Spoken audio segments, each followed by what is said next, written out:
G'day viewers, my name is Michael and welcome to SingleRacer. And today's video will actually be in two parts, showing off a couple of cars that I got as part of the Black Friday sale recently. And in this video I want to revisit a car because I felt I didn't quite give it justice. This is the absolutely brilliant RSS GTM Lanzo V10. And that's because the track that I chose, which was Mugello, I felt that it didn't quite show off the gearing well enough. So I'm going to race it now on Spa against its sister car. This is the other GTM car that now make up an official pack, and that's the RSS GTM Bayro V8. Now I was lucky enough, thanks to the kind efforts of Racing Studio, to get this car for free because I'd already purchased the Bayro. But in the next video I want to feature another car that I did purchase thanks to the Black Friday sale for less than $2 here in Australia, and that's the absolutely brilliant RSS Formula Americas 2020, another brilliant car thanks to the terrific efforts of Racing Studio. And so now it's time to go racing in this brilliant sounding car. In fact, I think this car would be in my top 5, if not top 3, best sounding Assetto Corsa cars of all time. It is absolutely fantastic. So this is Michael signing out for SingleRacer. I'll catch you next time. See you later, and let's go racing.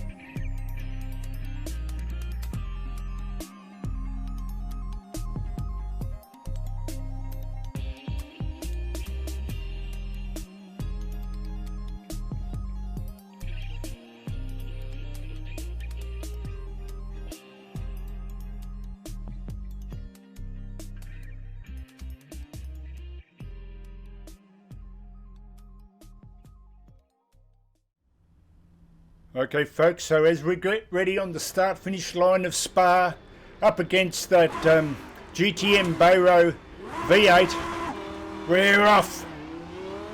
And I just absolutely love the sound of this car.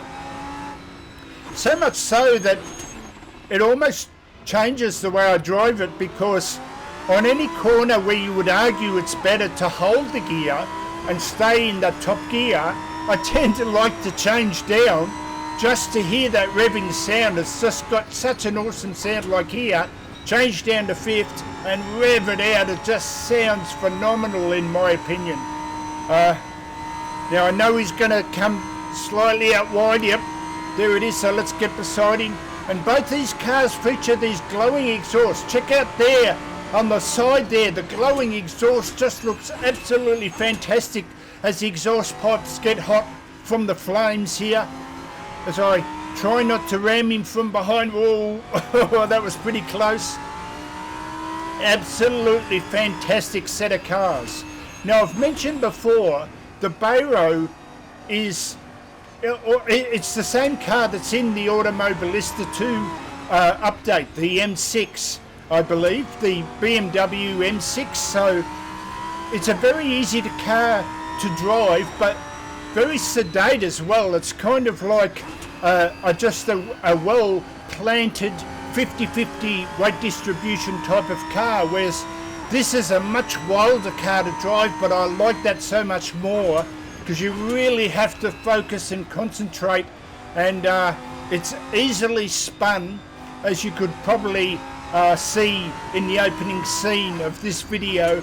It's quite easy for me to spin it out, but I just love driving a sort of more edge of the seat type of car. As I nearly went off then, you kind of have to ease off the power a little bit, not to send it off to the left there, which I've also done many times. I needed quite a few practice laps to get really dialed in with this car now, but I feel I've got it sorted. I'm driving the default car. When I say sorted, I don't mean a setup. I'm driving this as default. Come on. Oh, that must be my sim racing brother ahead, Andrew. Come on, Slowpoke. Move it on. As let me focus now. given that I know it's my brother driving in front. I'm only kidding, of course, but I should be able to pass him then. We had a great duel over the weekend. He came over and we had a few contests like we usually do. So now let's try and get a better run through Eau Rouge. And this is what I mean, is I have to ease off here because it's so easy to spin as I did in that opening sequence. I get a better run now. Can I pull beside him? Let's just try and hold it now. Try and get past him before the corner. Where is he? I forgot to have my crew chief on. I didn't really need it because it's not a race, but there he is right behind me as I try and be smooth through here. Love this section. There it is. I see. I probably didn't need to change down, but I did it so automatically just because I love the sound of that screaming engine as it goes through its the top of its rev range. Just a fantastic sounding car in my opinion. Whoa, as I go for a bit of a six there.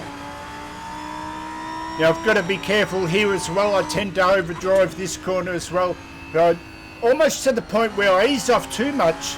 But the idea is just to accelerate in the one constant motion, trying to get a smooth exit out of that corner into these two. I love these two as well. Just holding third gear, changing down, using the accelerator or the throttle power to turn me around.